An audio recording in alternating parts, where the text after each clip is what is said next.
Welcome back to Knights HQ podcast, the official podcast of the NIB Newcastle Knights. The voice you're currently listening to is one of Petrarca. I play for the Up the D's. No, it's a draw. Apparently, my name's Jay Nelson. With me is Scotty Scheffler, fresh off his PGA Tour win. Actually, I think it was Schauffele that won. Actually, anyway. Not really, it's Lavender. Hi, Lav. I love that we've made it 20 seconds into our NRL show and we've spoken about two other sports. Yeah. Well, not all of us are starting their golf journey. Yeah, lessons start tomorrow. Tomorrow is actually tomorrow? Yep. What time? 9 a.m. 9 a.m. Belmont Golf Course. See you there. What do you think is the first thing they're going to say? They're going to be like, you look like an idiot with a brand new set of clubs that you could like see your reflection in. Yeah. But any golf experience? I go to the driving range a fair bit. So you can hit a ball? Yeah. Yeah. I'm getting lessons so I can be really good at hitting a ball. Yeah, unreal. My life goal is to be so good that I can be like, no, I've maybe hit a golf ball once and then go play golf with a bunch of men and just beat them all. Towel them up? Yeah. Well, good luck, mate. So the reason we're talking about this is because Lav got new clubs. Got new clubs. And we were talking about that before we started recording. So, and in my head, I'm like, oh, Scotty Scheffler is the host. And then here we are. Scotty Scheffler and Christian Petrarca. Yeah. Tuning in to Knights HQ. Correct. Famously both fans of the show. Bang. Bang. What do we got today, mate? We are going on a bit of a deep dive. NRLW kicks off this week. We are finally back. The girls are back. So we are going to do a big old season preview. Unreal. They're looking good. Let's go back to last year. Talk me through the moment we won that day. Oh, the GF is it's just a cool weekend. Like you've got the AFL the day before, because when you go down for the whole weekend. So because I think the NRL do a couple of little pop-up things, and the girls have to go to they had one at Darling Harbour last year. I think it was Martin Place the year before. It's like an NRL fan fest or something like that. Something like it's like so all the teams, men and women, turn up. All the mascots are there. There's like fan activities. There's all this anyway. So the girls have to do that. They normally do it on the Friday afternoon. Then Saturday they'll run a captain's run. The girls did it at the New South Wales rugby league ground that's just across the road from McCaw Stadium there. So that was really cool. Being a Blues fan, getting to check, because I'd never been in there before. They've got their gym and all their lockers and all that sort of stuff. It was really cool to check that out. And then Sunday's the game. But the atmosphere in the stadium on grand final day is unreal. Like if you're obviously, as the day goes on, it gets busier and busier. But by the time the girls started, it was already, it was heaving. There was people everywhere. So, yeah, it was unreal. And like to have a comeback win is amazing. Yeah, Jimmy was telling me, he's like, oh, where were you the day that they won? He's like, yeah, we won and we're on the bus and we had this great thing. We're back in town. Drinks are flowing. DJs are playing. I was like, I was sitting on my couch crying, like just tears streaming up, uncontrollable. But I've decided this year, if we make the grand final, I don't care who in this building I have to argue with. I will be there. I will be on that bus. No doubt. That is my new priority. That could definitely probably happen, 100%. Definitely probably. Yeah. No, hey, why not? Get Lav on the bus. That'll be... Yeah, I'll be photographer number 4 for the day. It's, you can never have too many photographers. Well, we one for each in player. 22, we got a police escort back into Newcastle. That was crazy. It's what you deserve. Like the cops were, up front and... The cops were just wanting to come to the party. Yeah, exactly right. But no, it's unreal. Like, I remember in 22 when we did it the first time, just being out on the field after the game had finished, and you're seeing on the LED screens, 2024 NRLW champions Newcastle Knights, and Joey's out there interviewing Jessie, and everyone's going nuts, and the trophies raised, and all the fans and all the families and all that together in in one of those corners, so everyone was together throwing the trophy around. And actually, one memory that I really enjoyed in 22. So the way that it works in those sort of those games where you've got multiple games in one ground, with a core, you've got like away and home dressing sheds, but there's a warm-up room that's in between both sheds, so teams share the warm-up room. So basically, Parramatta had the one side, because I think all of their grades made the grand final. And then Penrith had cup first grade, and then we were the women's. So we shared Penrith's warm-up room. And I remember Penrith had just won cup. So all their boys were coming back in off the ground as our girls had finished warm-up, and they were walking out. And because there's obviously a big rivalry between Para and Penrith, the Penrith guys were just slagging off the Parramatta girls and like saying up the Newie and all this sort of stuff, and like really got around them. It was actually really good because like when you're obviously in Western Sydney with a lot of Western Sydney teams, there's, you know, obviously we had a few fans there from Newie that were there, but like you basically, the girls are using their own like motivation to get each other up and going. So to have the Penrith Cup boys and to come off a win and be rev them up and stuff as they ran out was like, you know, just gave it a little bit more oomph, and that was really cool. That was really cool, and I thought that was awesome. But luckily enough with what we do for work, I was sitting in the in goal when Tamika kicked the ball through and picked it up and scored and got us up. And did you cry? I didn't cry, but I did yell. There's a we're actually watching this because we've been putting together some content for the girls' season launch, and as Tamika scores in the scratch audio of the camera, you just hear me go, yeah, in the background. So, it was the best. It was the best. And when you, like, hang around with the team and get to know the girls and, you know, you just know how, you know, they're legends of people. They're just really cool people. And when you see anyone that you know, is just a good person that's, you know, done something extraordinary like that, you know, it's awesome, man. So 2023 grand final, there were 12,000 people. Yep. Fast forward about 10 months, 25,000 across the road for the State of Origin. Yeah. How are you feeling heading into this season of NRLW more broadly? Well, it just shows the growth. You know, we've got expansion teams coming in next year. The crowd numbers are growing. You know, just the gameplay in general, you know, it just every year, you know, there's another young gun coming through. And, you know, when Jessie debuted in 22, she was 17. It feels crazy that she's been around for so long, because in my head she's not even 20 yet. Oh, it's crazy. Makes me feel so old. And in a debut game, so Jessie had just went to the Commonwealth Games, I think it was. Was that right, Jimmy? She went to Commonwealth Games, won gold, then come here, and then we were already in pre-season, so she didn't get a lot of time. Hadn't played an NRLW game before. She's like, I will not peak in high school. I'm going to just keep going up. You know, comes out against the Broncos and, you know, just carved them up. She's 17. Like, that's the thing. So, you know, obviously Jessie's a bit of an anomaly because she's very, very good, but it just shows that every year, you know, because all these clubs are bringing in pathways and they're, you know, making a really concerted effort to help the girls' game. Every year we're going to see growth. We're going to see a new young player. We're going to see the level of play go up. We're going to see, you know, and that's the thing. Like, now people are tuning in to watch the girls play. It's not a curtain raiser. It's not the men are on later, so I'll go check out like, they're doing their own thing, and it's only going to go up from here. Do you think, I'm in two minds about it, is this the end? This is our last season of 10 teams. Yeah. Is this the end of an era, or is this the start of a new one? I feel like we're in this weird in-between where this season will be so different from next year. Yeah. But it also feels like it's so different from last year.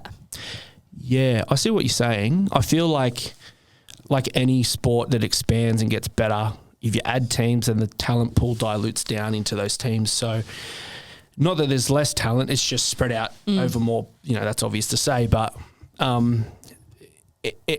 it's one of those things where you've got to kind of let it get to that point, and then you've got to expand, and then it might go to here, and then it gets that, you know what I mean? It's like, you know, pruning a bush to make it grow better or something like, you know what I mean? Like, you've got to kind of bring it back to make it go forward. So, but I do think that also gives sort of diluting the talent. I feel like everyone. And I'm talking from a club perspective only. You know, I don't want the players that the Knights have to leave because, you know, I cried myself to sleep every night at the thought of CJ leaving. CJ leaving, correct. But like, that's what's going to happen. But that's great because now multi-year deals, more money, better players. And more pathways for, like, I think for so long we've had so many good players.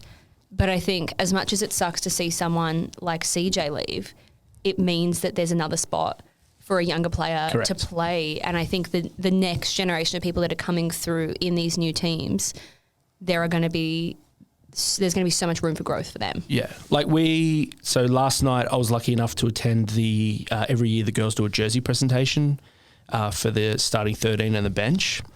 And like their families come along and, they present them with the jersey. Ben was there doing that. And then like their families come up and they get photos and things like that. But last night was a bit different. They kind of got a couple guest speakers to turn up. And when you heard like the stories you were hearing from these women that were at the grassroots of starting even a game of rugby league for women, they were saying like just walking into the Centre of Excellence, they were like, I feel like I'm in Disneyland or something. Like this is crazy. Like to go from where we've started to now, to see, there's a girls' locker room here. They use all the facilities. We have standalone games.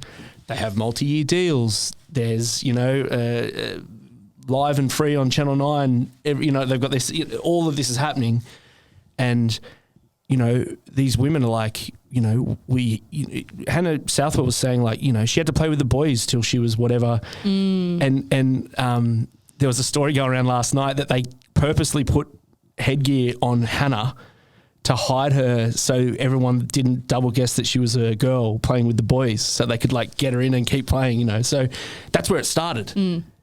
It's crazy. Which I think is always nice to look back and you go like, oh, there's so far to go. But then you hear those stories and you go, we've come so far that kids now, there's never going to be another young girl today that can't play women's rugby league the whole way through. Yeah. But I do want to ask you, what do you think it takes now? We're kind of on the precipice of this becoming a full-time league. What do you think who do you think holds the key to making that happen? I think that's a pretty complicated question. I think it's multifaceted. I think the players are doing their part already. I think our club is doing its part. I think people should look at what are they doing to sustain talent and bring talent into their clubs and get them from, Lisa Fiola onwards to get them into the NRLW. I think it's there's a lot to go on it. You know what I mean? There's awareness.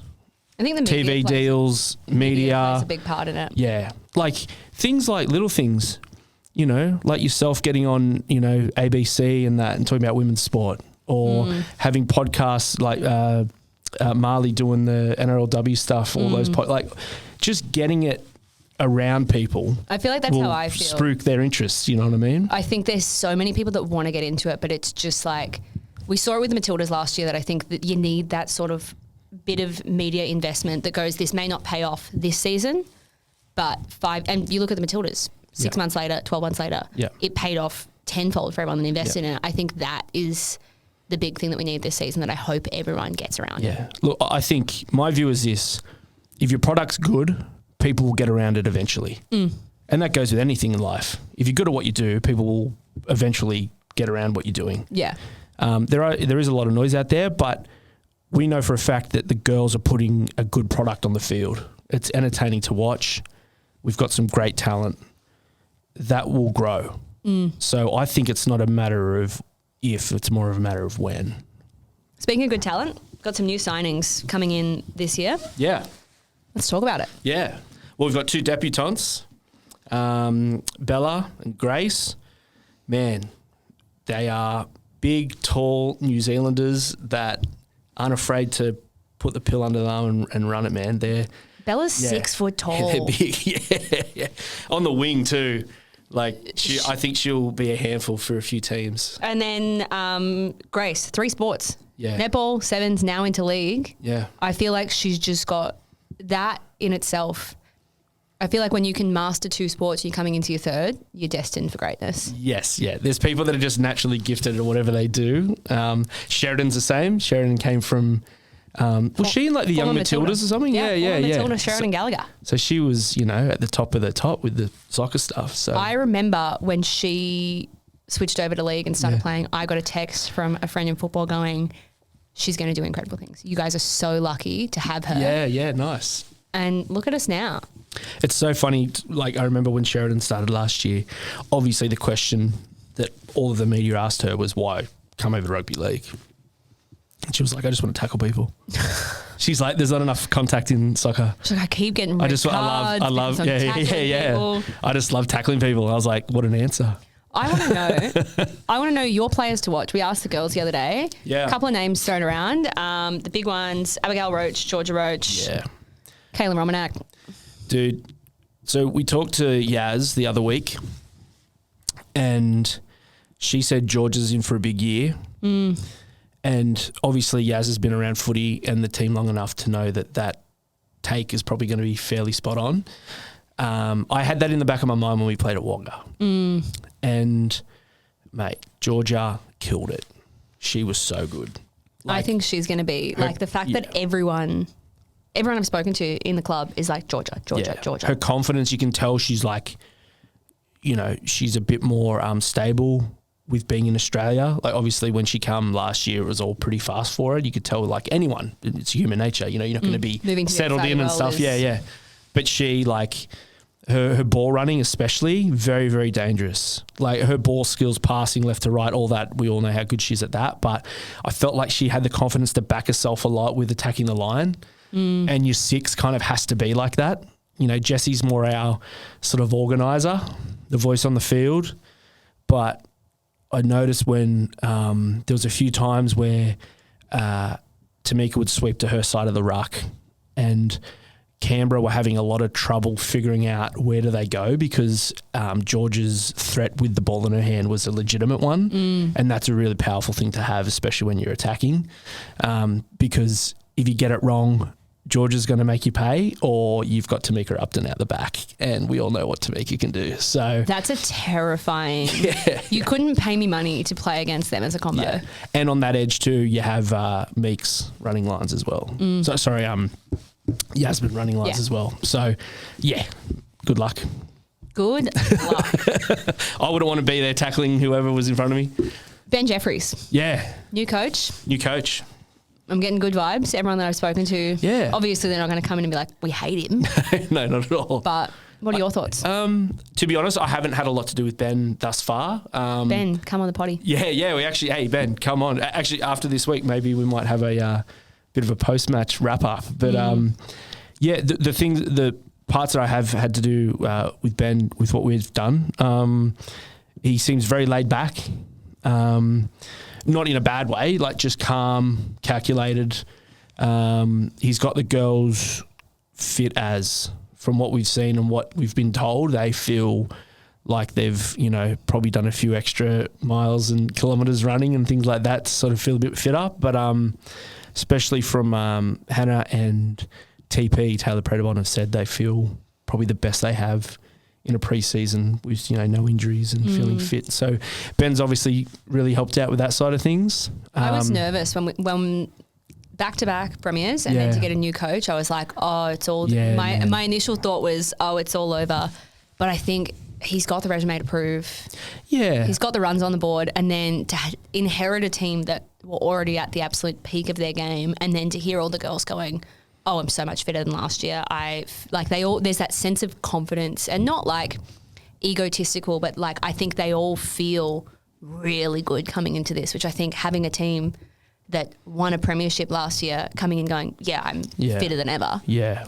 Makes me hyped. 100%. Like the advantage that we have is that our core has stayed fairly intact. And our core of our team are made up of players that are very experienced.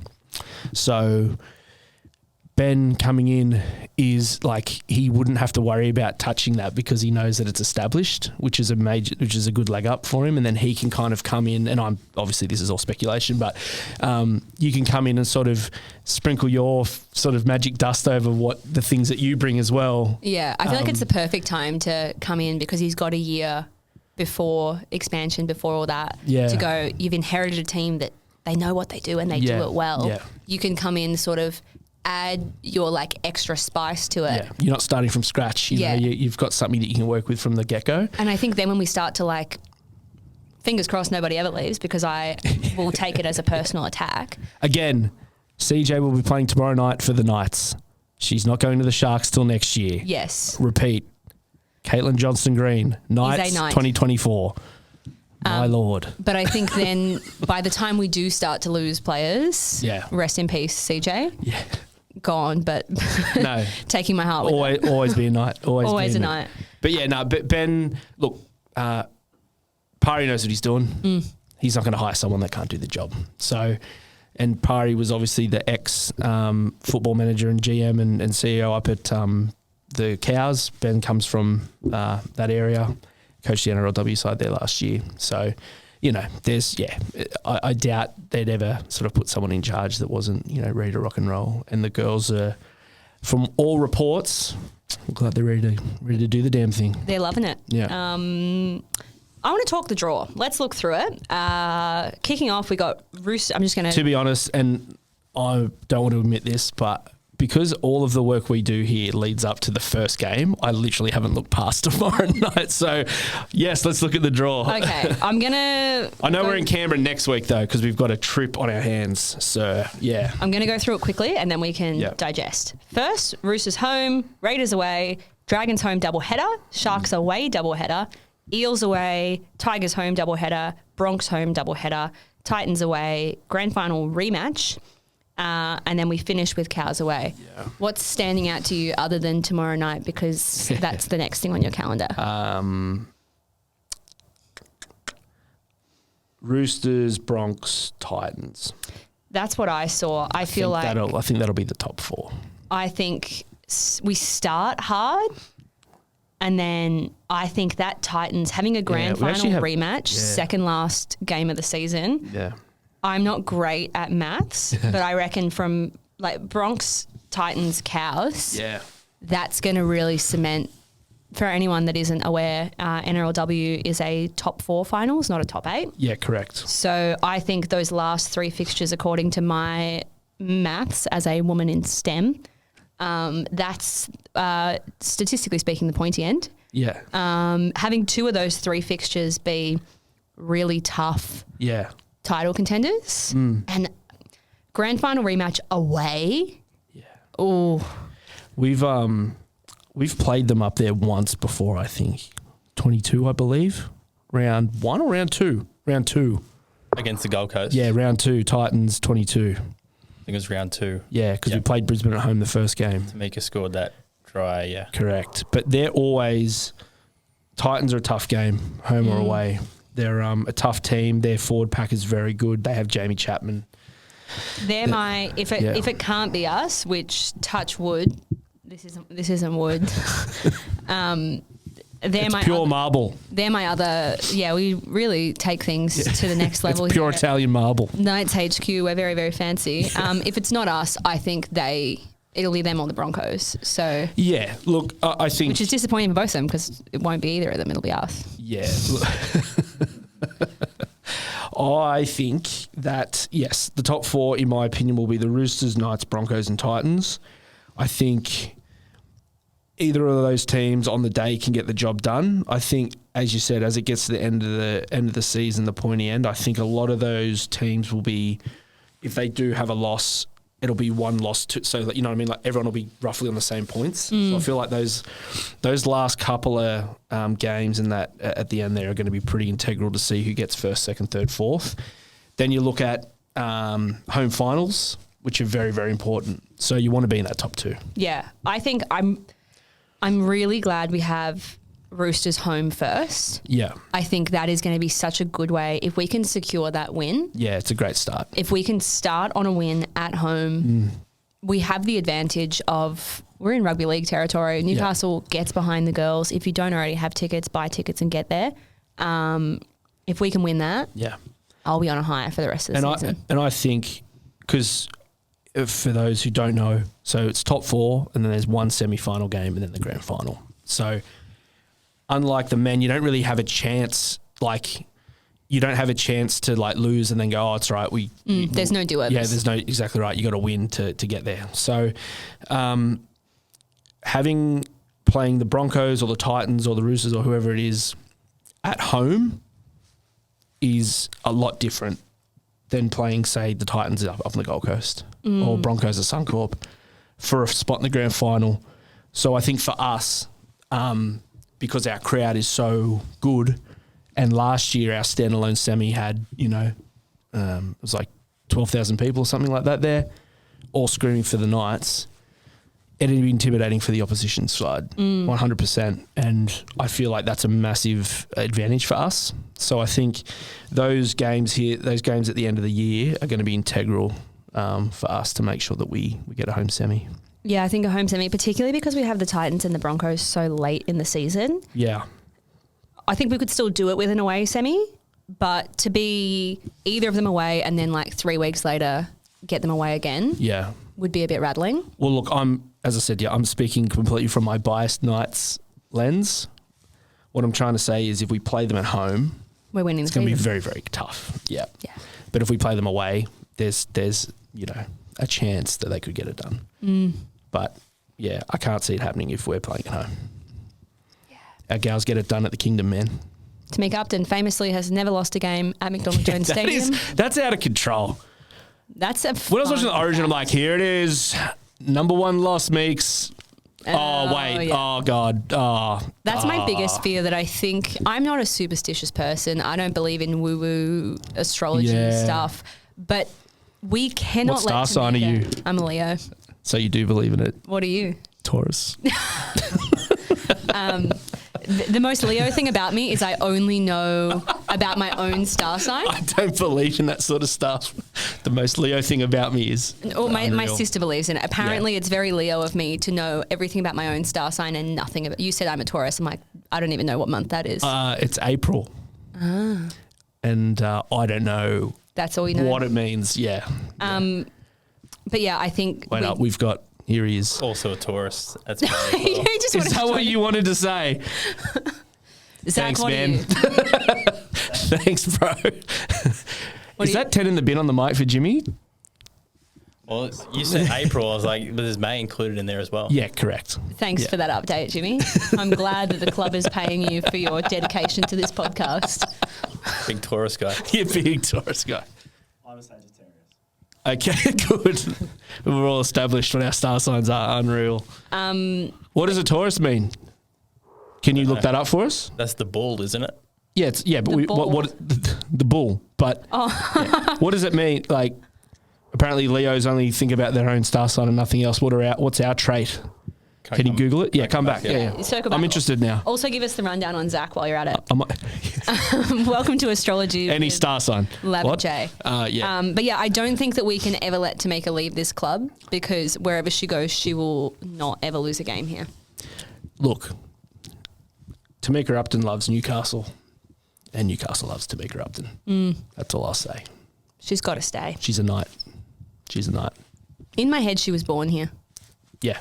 Let's go with it. Bang. I feel like she's lived with the Southwells for long enough that they're like, we've changed your birth certificate. Yeah. You were born in Waratah. I know you think Rockhampton is up in Queensland. It's actually a subdivision just past Mayfield. So, yeah, that's fine. Bang. All right, Lav. Well, you want to go to a break? Let's do it. Let's get specific after the break. Let's do it. Knights HQ. All right, picture this, Lav. Sunday Arvo, McDonald Jones. You're with all your good mates. It's about 5 p.m. It's half time. It's golden hour. The sun's gone behind the Western Grandstand. The Knights are up 18-0. To me, that's heaven. Do you reckon that's heaven? It sounds pretty close. And do you know the best way to get there? How? Is by purchasing a Gen K membership today. You can score access to 3 games of your choice on the hill with a Gen K membership. Plus, look at this guy.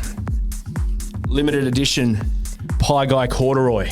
It is an incredible hat. 10 out of 10. I didn't check the size or the back bit before I put it on then. It's a bit tight. It fits perfect. Oh, it fits perfect? Out of the box. Bang. It looks beautiful. Thank Not you. just that, you can get discounts on a whole bunch of things, tickets, merchandise, food and beverage, and you can get a digital membership card. So you can just scan straight into McDonald Jones. If you lock in your membership now, you can choose which games you want to come along to, including our upcoming double header with our NRL and NRLW squads. Where else would you want to be? Where else would you want to be, man? Great hat, great mates, the footy, Gen K, get on board, up the Knights. Up the Knights. Join the crew today at knightshub.com.au. Welcome back to Knights HQ. I am joined by the one and only Christian Petrarca. Tell me a fun fact about the AFL. They have a song for when it draws. Yep. Do you want to sing it for me? I didn't. Go on. No, because I don't know it very well. But I didn't even know that was a thing. That And was today's fun fact. my partner in crime here goes, "Hey Jay, you know there's a song when they draw a game?" And I was like, "Surely not." She's like, "Oh no, yes." I wrote in AFL and the recommended thing, AFL draw song. I'm like, so This it's is a popular thing. Every time someone tries to start the argument with me that AFL is better than NRL, I laugh at them because AFL to me is like they went out there and then they just went, everybody in the crowd can pick one rule. You miss, you get a point. There's a draw, we sing a song. You can kick it anywhere. You can throw it anywhere. It's just a free-for-all. So my brother's wife, Maddie. Sister-in-law. Yep. She's amazing. She's from Victoria. Big Carlton Blues fan. I may have rang her on the weekend going, every time I back these guys, they just forget how to play this sport. And I don't even know what I'm watching because I don't watch it that often. And she was like saying like how, you know, the NRL's not that great and what are you talking about and blah, blah, blah. Bit of banter. And as we're having this banter... And now they're getting divorced. Carlton's best player like shanked a goal like off his foot, like he missed it and he was right in front. And I was just like, see? Hectic. But back to the good footy. Draw song. They have a song for when they draw. We don't have that. No. Back to the good footy. Rugby league. Rugby league. Oh, you know who I nearly fell off a cliff in front of yesterday? That's an interesting segue. Andrew Abdo. Really? Oh, you went down to the I went to launch? the NRLW launch and he was trying to get past me. He was like, oh, sorry. And you almost fell into the water? And I nearly slipped down a bunch of rocks into the water. Yeah. Not my finest moment. Not my worst, but not my finest. Did they have like a boat with like fireworks or something going off in the background of the photos and stuff? I saw a few things. It was like clay fireworks. Yeah, that stuff. Yeah. Yeah, cool. Was it good? Yeah, it was good. We got very close to the trophy. Yeah. The closest I'll be until we bring it home. Well, I've been very close to the trophy the last 2 years, which has been a bit of a brag, but all good. Don't dance with it on your shoulder for longer than like 4 seconds. That was going to be my question. I have famously never won an NRL premiership. So you know how with the World Cup? Yeah. If you don't win it, you can't touch it? Yeah, well, I don't know what the don't touchy part is, but they give you the trophy on the day and you bring that to your club and then you get a replica one and then you have to give that one back and then they give that to the next team that wins. So there's like one trophy that they engrave that goes to the game and you get when you win, and then after a certain amount of time you give it back, they give you a replica and then they use that for the next year. But you touched it on the day? Not till we won. No, but after. Like, You know man, I carried it out of our core in 22. You know how with the World Cup, like Salt Bay touched the World Cup? Yeah. And people like lost their mind? Yeah, but that was all ego, wasn't it? For him to do that? The World Cup, no one that hasn't won a World Cup can touch it. Yeah, I don't think they're that strict. But we weren't touching it or anything before the game. But after we won, I actually was a bit obnoxious, to be honest. I was... You kissed it, didn't you? No, I had it over my shoulder and every security guard I went past, I was like... You ever seen one of these before? We're taking this with us. Is that cool? Was that sweet? We're taking this back to Newcastle. That's all cool, right? Because we're taking it. This is ours now. Let's do a bit of that. I love that. Yeah. Anyway. But it is heavy. It is heavy. It's super heavy. And it's pointy. Was it Nathan Cleary that dropped the men's trophy? Yeah, possibly. Like we've had like injuries on our trophy, like people like brushing and cutting themselves and stuff on it. Yeah. It's very pointy, very sharp, very heavy trophy. Yeah. Anyway, let's go to game one. That finishes trophy chat. That finishes AFL chat and trophy chat. For anyone wondering, Jimmy is a Taurus. And Zach have you got is any a Sagittarius. Taurus? What are we doing? What's our trait?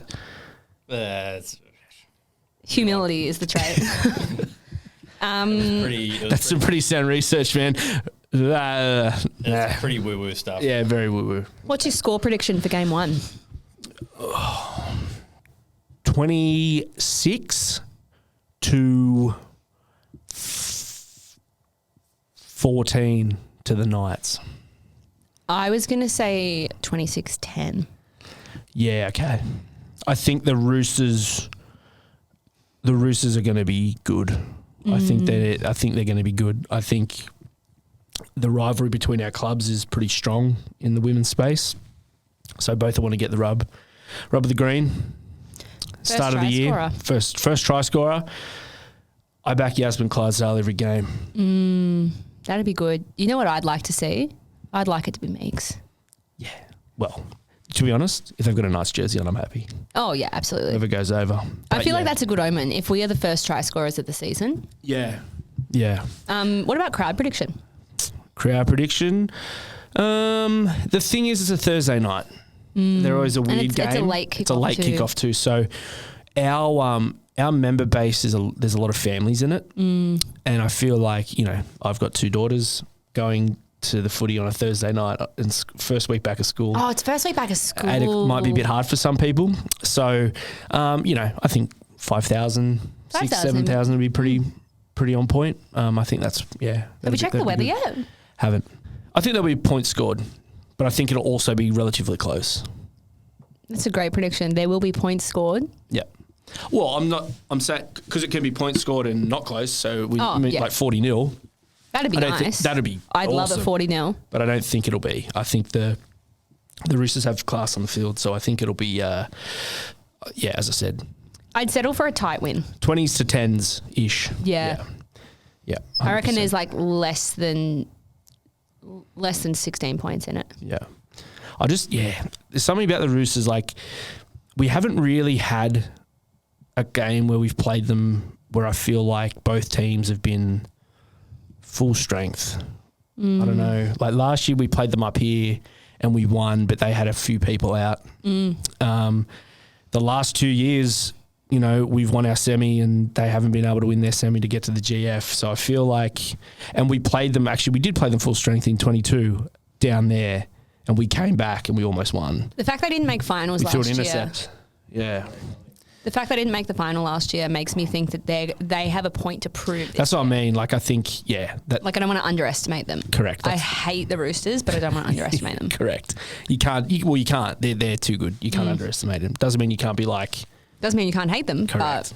But yeah, I think we're in for a very entertaining game of footy. 100%. Looking forward to it. Unreal. See you there. So, going on with tomorrow night's game. Couple of bit of information for our members.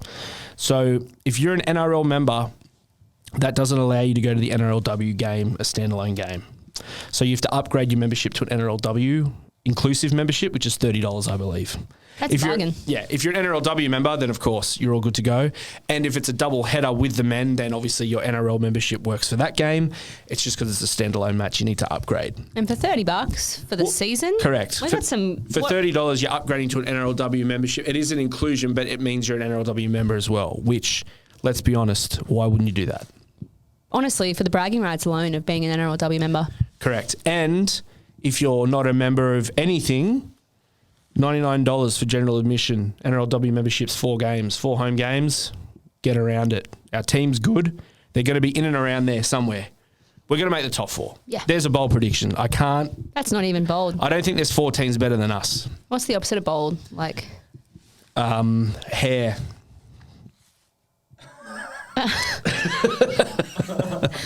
That's a hair prediction for you. Bald is BALDJ, not BOLD. Yes. All good. Can someone play the draw song?